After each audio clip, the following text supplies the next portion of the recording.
어서 오세요. 29번째 글입니다. 다른 사내들은 그 광경을 유심히 지켜보고 있었다. 불황자는 대중을 한번 훑어보고 너럭바위에 거만하게 올라앉았다. 헛기침도 한번 해보는 모양이 마치 내가 대장이다고 말하는 것 같았다. 그러나 그건 그리 오래가지 못했다. 식사가 들어왔다. 불어 그랬는지 모르지만 식사는 개인 배식이 아니었다. 밥은 두 소쿠리에 가득 담겨왔고 국도 두 항아리에 넘치도록 담겨왔다. 항아리 안에는 표주박이 서너 개 동동 떠다녔다. 모두 사이좋게 둘러앉아 서로 양보하며 먹어야만 가능한 식사였다. 그렇게 한다 해도 이 많은 인원이 한꺼번에 먹는 것은 불가능했다. 먼저 자리를 잡지 못하면 언제 자기 차례가 올지 막연했다. 당연히 분란이 일어났다. 난장판이 이런 것이었다. 사내들은 여기저기서 뒤엉켜 싸웠다. 이때 그 큰 소리치던 불황자도 화적패에게 몰매를 당하더니 결국 쓰러져 버렸다. 그뿐만 아니다. 밥소쿠리 하나는 엎어져 버렸고 국 항아리도 하나는 깨져 버렸다. 결국 3명의 화적패에 많이 큰 소리를 치며 여유롭게 밥을 먹었다. 비렁뱅이 패들은 조금 떨어진 곳에서 엎어진 소쿠리에 밥을 골라 먹고 있었다.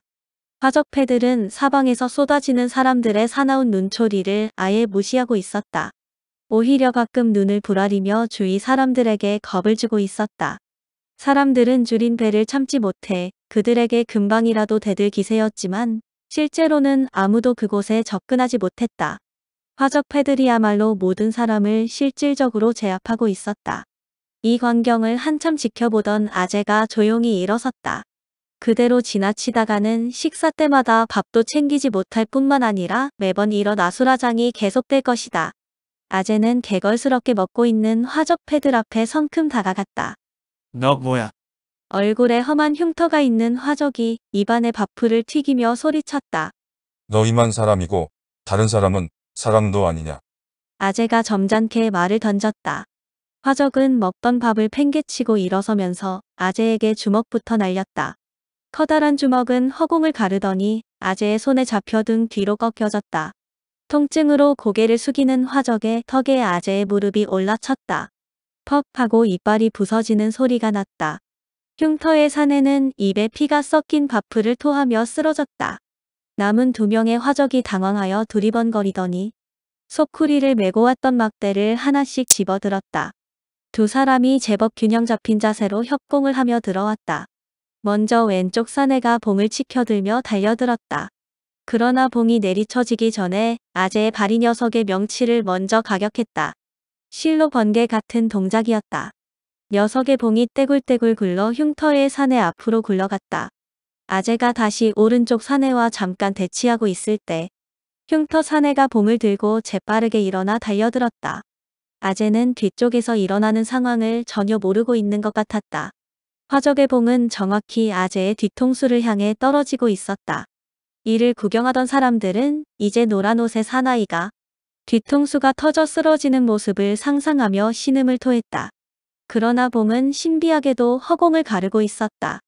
아재는 이미 우측 사내의 곁을 파고들며 그의 목을대를 쥐고 발을 걸어 넘기고 있었다. 우측 사내가 뒤쪽의 공격을 보고 오히려 놀라 주춤하는 그 사이였다. 아재는 그 사내의 눈에서 모든 것을 읽었다. 아재가 사내의 봉을 빼앗아 들었다. 아재의 봉은 이미 넘어지는 사내의 머리를 가격하고 돌아섰다. 그 사이 흉터의 화적이 봉을 들어 다시 공격을 해오고 있었다. 허공에서 봉과 봉이 마주쳤다. 봉 하나가 멀리 튕겨나갔다. 아재의 발길이 화적의 옆구리를 가격했다. 화적이 몇 걸음 뒤에 털썩 주저앉더니 숨도 쉬지 못하고 가슴만 틀어잡고 있었다. 아재의 봉이 화적의 눈두덩이를 톡톡 건드렸다. 화적이 기겁하며 무릎을 꿇었다. 우리는 질서를 찾아야 한다. 내 말에 반대하는 사람은 앞으로 나와. 아재가 대중을 훑어보며 말했다. 모두가 숨을 죽인 가운데 한 사람이 나섰다. 맞습니다. 당신은 우리의 대장이요. 불황자가 맨 먼저 호응해왔다. 대장님을 따르겠습니다. 뒤따라 화적패가 다짐을 해왔다. 대장님을 따르겠습니다. 모든 사람이 고개 숙여 합창했다. 지금부터 피순으로 두 줄로 서라. 키가 작은 사람은 앞으로, 키가 큰 사람은 뒤로 서라. 아재는 줄을 선차례로 8명씩 끊었다. 여기까지가 1조다. 1조의 질서를 잡을 사람을 지명한다. 내가 맡아라. 아재는 비렁뱅이 중 가장 눈에 띄는 자를 지명했다. 다음 여기까지가 2조다. 2조의 질서는 내가 잡아라. 불황배를 지목하자 그는 앞으로 뛰쳐나오며 소리쳤다. 알겠습니다. 대장님, 나머지는 3조다. 그 질서는 내가 유지하라. 아재가 흉터의 화적을 가리키자 그도 고맙다는 듯 고개 숙여 대답했다. 예, 대장님. 오늘은 1조부터 식사를 시작한다. 한 장소에 8명씩 두 장소에 나누어 앉아 흐트러진 음식을 추슬러 다음 사람을 위해서 절식하라. 이 모든 상황을 지켜보던 군사어른이 감탄하며 말했다. 그놈 참 쓸만하구나. 무술을 연마한 자가 틀림없습니다.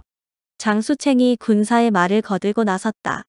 너는 어디서 무엇을 하는 놈이며 무술은 어떻게 연마하게 되었느냐. 군사가 아재를 불러놓고 추상같이 질문했다. 아재는 생각했다. 마하나에서는 수시로 화적패나 멀리 바다를 건너오는 도적들이 출몰했다. 그 도적들은 몇십, 몇백 명씩 떼를 지어왔는데 그 수는 많다고 볼 수 없지만 모두 무술이 출중하여 토벌하는 데 많은 희생이 따랐다. 그들은 싸움을 밥 먹듯 하는 놈들이었다. 가장 애를 먹었던 건 그들은 수세에 몰리면 방어진을 구축한다는 것이다. 몇 명 되지 않은 숫자로 펼쳐지는 방어진은 너무 교묘해서 그들을 끝까지 섬멸하는 데는 더욱더 많은 희생이 따랐다. 마하나 군사는 국리 끝에 그들 포로 중 가장 출중한 자를 포섭하여 그들의 무술을 전수하도록 하였다. 아재가 그 임무를 자청했다. 아재는 말도 통하지 않는 포로에게서 거의 구걸하듯 하며 남다른 눈치로 그들의 무술을 하나하나 익혀나갔다. 그들의 교묘한 진법도 그때 배웠었다. 그런 얘기를 여기서 밝힐 수는 없다. 더구나 이곳은 마하나의 적지인 하버니가 아닌가? 예, 저는 내산골에서 장사를 하던 장사꾼으로 수많은 도적이나 강도들과 부딪히며 살아야 했습니다. 그 때문에 무술을 자연스럽게 익혔을 뿐입니다. 아재는 단이 만일을 위해 마련해준 답변을 외운 그대로 내뱉었다. 장사꾼이라. 좋다. 너를 훈련원 대장으로 임명한다. 나는 너희들을 전시의 돌격대로 배치하고자 한다. 그러나 너희들은 전투에 나서기는 너무 부족함이 많다. 나는 지금부터 너희들에게 최소한의 훈련을 시키고자 한다. 여기 챙이 장수가 그 훈련을 맡을 것이다. 너는 너희 대원들이 성실히 훈련에 임할 수 있도록 힘을 다하라. 알겠습니다. 아재는 달리 대답할 말이 없었다. 싫어도 싫다 할 수 없는 포로인 것이다.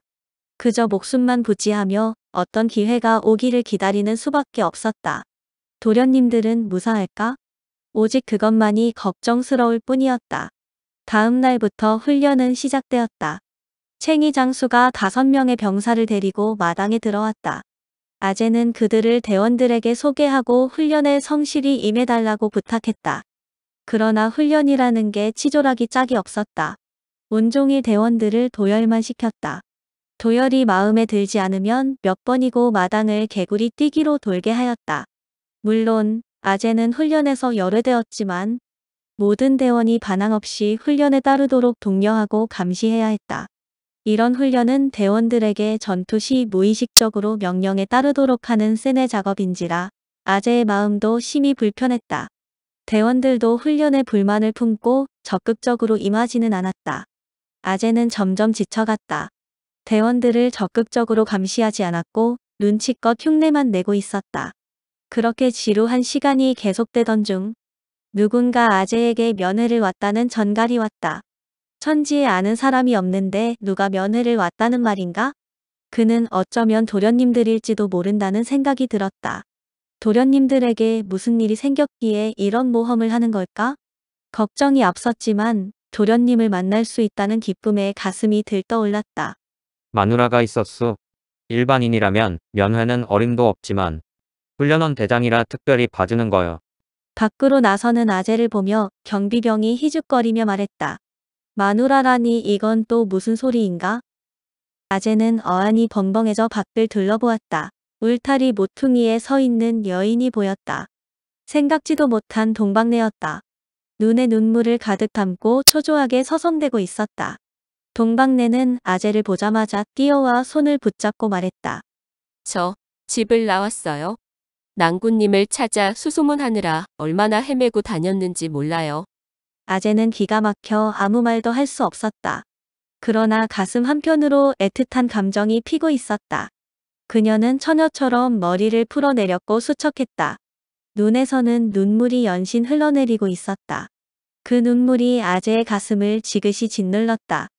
저는 앞으로 이 근처에 자리를 잡고 수시로 낭군님을 찾아뵐게요. 얼마나 힘드세요? 동방내가 아재의 어깨에 기대와 기어이 울음을 터뜨렸다. 얼굴만 한번 보게 해달라 해서 허락한 것이니 빨리 끝내세요. 다른 사람이 보면 우리가 곤란해집니다. 경비병이 다그치고 있었다. 아재는 동방내의 손을 잡고 속삭였다. 도련님들은 어찌 되었소? 그날 뒤늦게 잡혀갔어요. 여기에 같이 끌려오지 않았나요?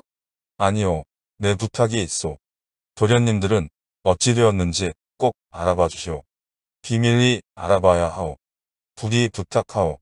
알겠어요. 제가 알아볼게요. 그들을 참고 지켜보던 경비병이 다가왔다. 이제 돌아가시오. 이 이상 지체할 수 없소. 그날 저녁 군사는 챙이 장수로부터 보고를 받고 있었다. 요즘 돌격대 훈련은 잘 되고 있어? 그게 그놈들이 말을 잘 듣지 않아요. 대장이라는 자도 도통성의가 없어 보이고요. 훈련원 대장에게 그 부인이 면회 갔다는 게 사실이요? 예, 그 부인이 부대 근처에 숙소를 구하고 있다는 정보도 있습니다. 군사는 잠시 뜸을 들이더니 어렵게 말을 꺼냈다. 이렇게 합시다. 그 부인을 부대 식당에서 일하게 해줍시다. 그래야 훈련원 대장이 마음을 잡을 게 아니오. 그리고 부대원들에게도 거짓으로라도 희망을 불어넣어 주시오. 어차피 죽어갈 사람들인데 무슨 말인들 못해주겠소? 적군이 예상보다는 늦기는 하지만 점점 가까이 다가오고 있는데 기왕 만들어 놓은 돌격대를 써먹어야 하지 않겠소? 잘 알겠습니다. 군사어른, 챙이 장수는 너럭바위에 올라서서 대원들을 둘러보며 연설을 시작했다. 지금 적군이 계속 밀려오고 있다. 그들은 우리 땅을 짓밟고 양민들을 무자비하게 괴롭히고 있다. 그놈들은 우리를 모르고 호랑이의 수염을 건드렸다. 그 하루 강아지에게 범이 얼마나 무서운가를 보여주자. 우리가 가장 먼저 그들에게 본때를 보여주자. 군사 어른께서는 여러분의 가족을 걱정하신다. 여러분들에게 가족이 있거나 특별히 돌볼 연고자가 있거든 사실대로 얘기하라. 군에서 그들을 보살필 것이다. 또한 적을 퇴치하고 나면 여러분들에게 포상이 내릴 것이다. 군에 남을 사람은 군 복무를 시킬 것이고 생업으로 돌아갈 사람은 도움이 될 수 있도록 후사할 것이다. 아무튼 먹고 살 수 있도록 배려할 것이다. 남은 시간이 촉박하니 여러분들은 훈련에 더욱 정진해 주길 바란다. 챙이 장수의 말에 대원들은 동요되는 듯했다. 도열이 일사불란하게 이루어지고 있었다. 이후 챙이 장수는 대원들에게 죽창을 나누어 주었다. 지휘관의 지시에 따라 함성을 지르며 뛰어나가 볏짚을 찌르는 훈련이 계속되었다. 그러나 아재의 마음은 불편했다. 죽창으로 적을 찌르고 나서 어쩌란 말인가? 적을 한 명 퇴치했으니 이젠 죽어도 된다는 말인가? 그리고 돌격하는 것도 그렇다. 지휘관의 지시에 따라 무작정 뛰어들면 마하나의 장창 보병 앞에서는 계란으로 바위 치기가 될 것이다. 아재는 훈련 내용이 전혀 마음에 들지 않았다. 하버니 군부는 마하나의 고급 진법을 전혀 모르고 있다. 그렇다면 그들은 마하나에 대적할 수 없다. 몇 해 전 노부루의 그 강력한 군도 마하나의 진법에 맥없이 무너져 전멸했던 것처럼 그렇게 아재가 생각에 빠져 있을 때 다시 동방내의 면회가 승인되었다. 어찌 되었소? 도련님들에 관해 알아보았소. 아재의 질문이 급했다. 몇 날 며칠을 돌아다녀 겨우 도련님이 잡혀간 곳을 알아냈어요. 그곳은 멀리 상치골에 있는 보급부대였어요. 보급부대? 예, 그건 도련님이 가진 재물 때문일 거예요. 그래, 지금 도련님들은 어찌 되고 있소? 말씀드리기가 너무 송구스러워요. 부대 안에서 처형당했다고 합니다. 뭐라고요? 보급부에서 일하는 할머니가 분명 그리 말했어요. 그 불쌍한 젊은이들은 보급부장의 칼에 도륙당했다고 합니다. 시체를 묻는 것까지 보았다고 합니다. 사실 할머니는 그리 말하진 않았다. 보급부대 요원들이 젊은이들을 죽여 없애야 한다고 말하는 걸 들었고 나중에 시체를 땅에 묻는 걸 보고 그게 젊은이들의 시체일지도 모른다는 말을 그리 전한 것이다. 아재로부터 도련님들을 떼어버리고 싶은 소망이 말을 부풀린 것이다. 사실 도련님들을 토굴 속으로 안내할 때도 그녀는 아재가 잡혀갔다는 말을 불어하지 않았다. 도련님과 아재 사이를 떼어 놓고 싶었기 때문이다. 아재는 넋을 놓고 비탄에 빠졌다.